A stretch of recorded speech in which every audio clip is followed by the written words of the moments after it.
Magandang umaga po mga kanao. Yung pong sabi ko kagabi na magde-deliver tayo ngayong umaga. Gising ko lang. Si Buddy oh. Daming gasgas ni Buddy.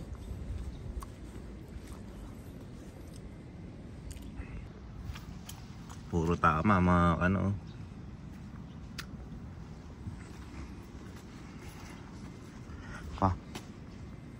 Kaliwat kanan.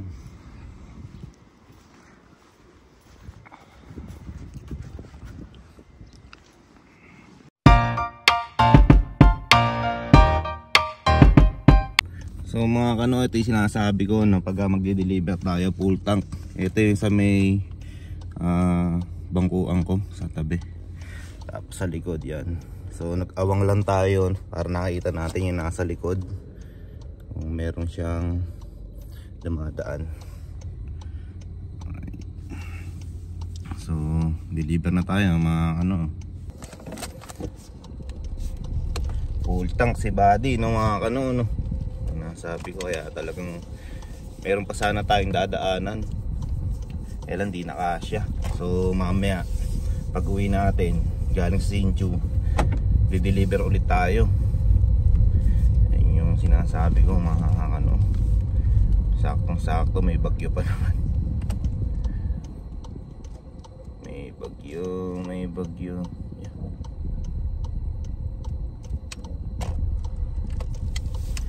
Balik tayo mga ano. Hindi ko alam kung naalak ko yung gate. Siya tayo.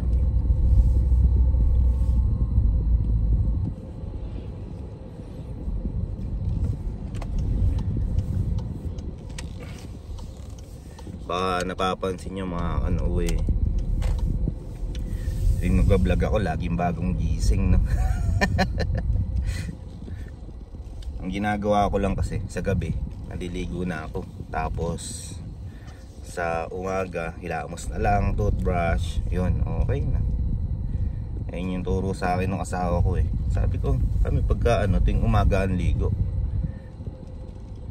sabi niya, tas matutulog ka sa gabi. Edi ang dumi-dumi mo matutulog ka. O ligo ka sa gabi, trabaho ka sa umaga. O para pag uwi mo malinis ka. Ayun ang haba si wala. Kel, di-deliver mo na ako no. Di-deliver mo na ako. Alis na ako sige. Yan mga ano yung ano chicharon natin. Ayan, full tank si Buddy. Buti mababawasan na.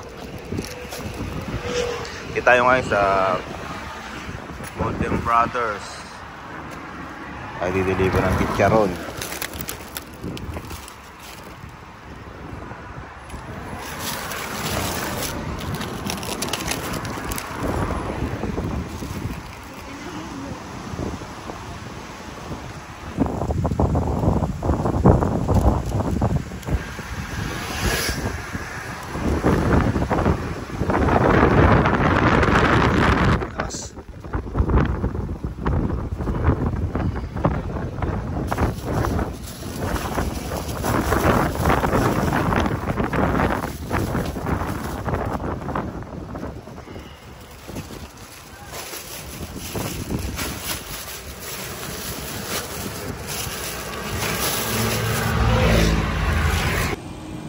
Tagal nung ano natin, reseller natin dito.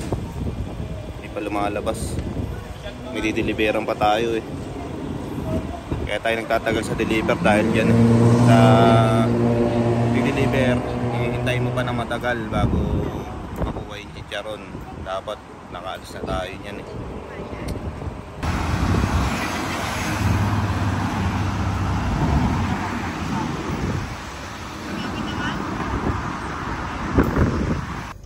nakabili ng chicharon no.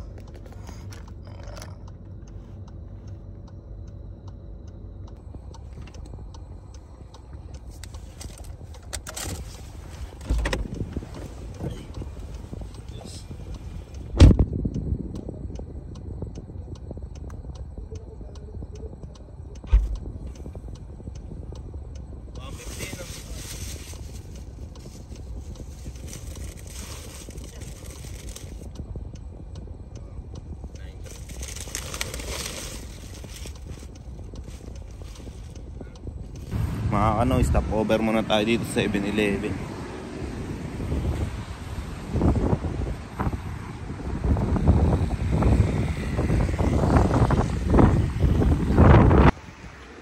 Cool.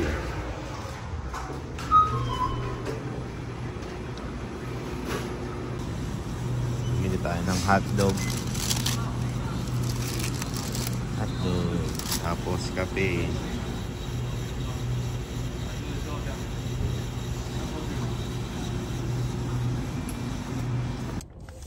Kain muna tayo ng hotdog mga kanoo. Nabutan na tayo ng gutom sa daan.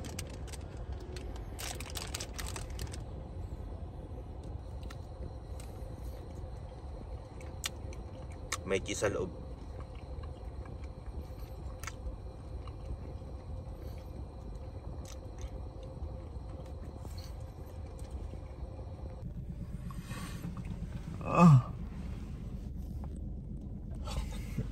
Hindi tayo mga ano, haba ng biyahe, mapagod din. Alas 2 oras.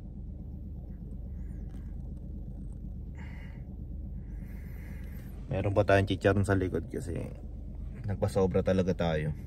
Para yung kung may ibang customer na magpapadeliver, deliver na sana natin.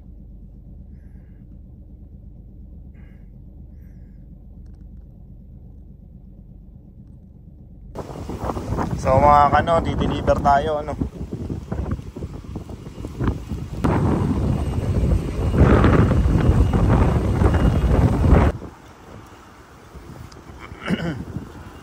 Uwi na tayo mga kano, tapos na ano. Na-deliver na natin sa ating customer. Bali hindi ko na siya na-videohan kasi nagmamadali din yung ating reseller. Buti na lang talaga malapit lang yung Taoyuan train station dun sa mga biyanang ko, kaya talagang ano lang, mapakaganda talagang meet up kasi yung train station kasi ano yan eh, para sa lahat yan eh. Baga kahit saan ka manggaling dito sa Taiwan, siguradong ang baba mo o madadaanan mo talaga yung train station na to, Taoyuan.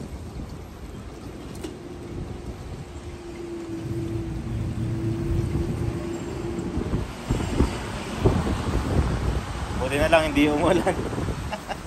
Kung umulan, basa tayo mga kano. Pero sobrang lakas ng hangin kasi yung bagyo ngayon ang pasok. Simula agabi pala, tapos hanggang ngayon.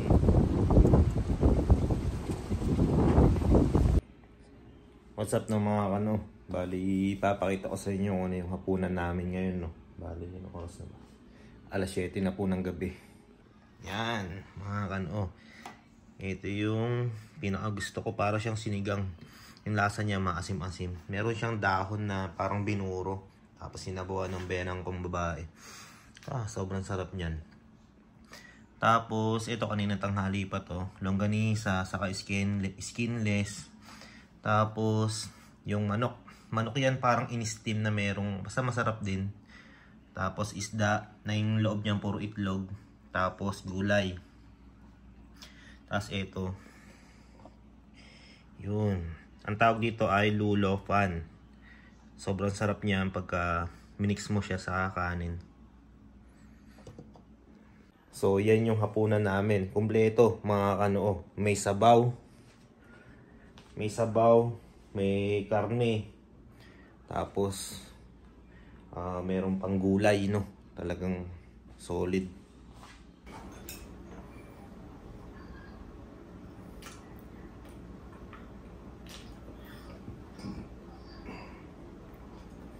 Kain tayo mga kano.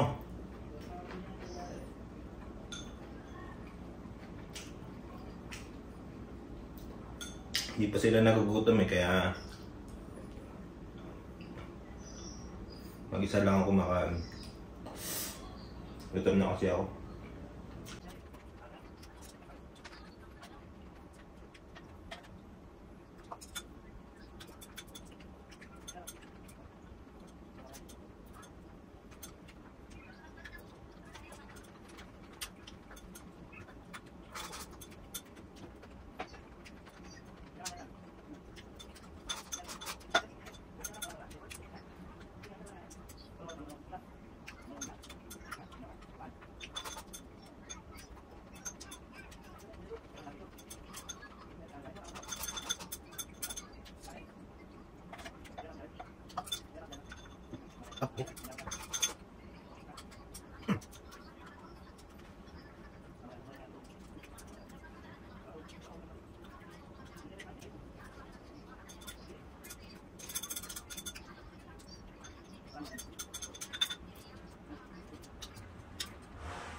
Sabaw na maasim. Parang sinigang siya. Pero hindi. Parang ano to eh. Parang ito yung nagpapaasim. Yung binuro na to. Hindi ko alam kung ano tawag dyan. Tatanong ko sa biyanan ko. Para siyang mustasa sa atin.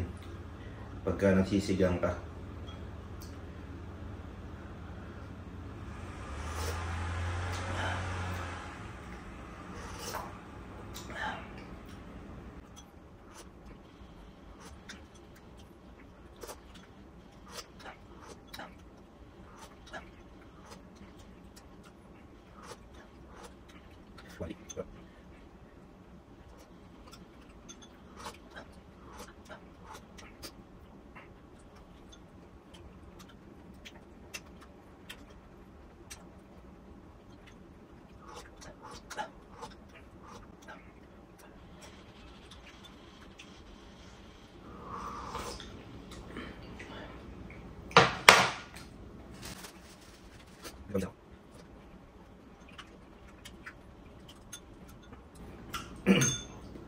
Dito sa Taiwan, pagka matunog kang kumain, ibig sabihin yung pagkain daw masarap.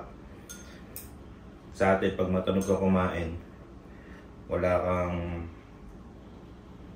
gala o bastos, parang gano'n. Hindi ko alam. Pero alam ko gano'n eh. Parang baboy kumain pag may tunog. Basta marami sinasabi pagka maingay kumain.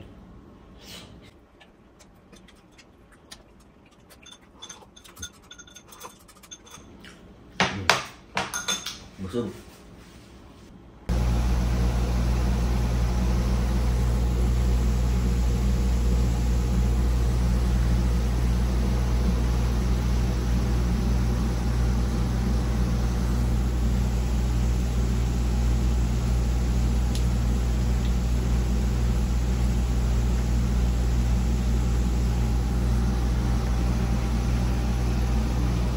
So mga kano, nagluluto tayo ngayon ng balatang baboy. Ginagawa natin siyang antala para maging chicharon.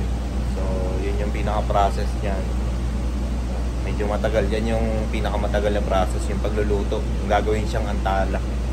Tagal yan, isang buong araw mong gagawin yan mga kano.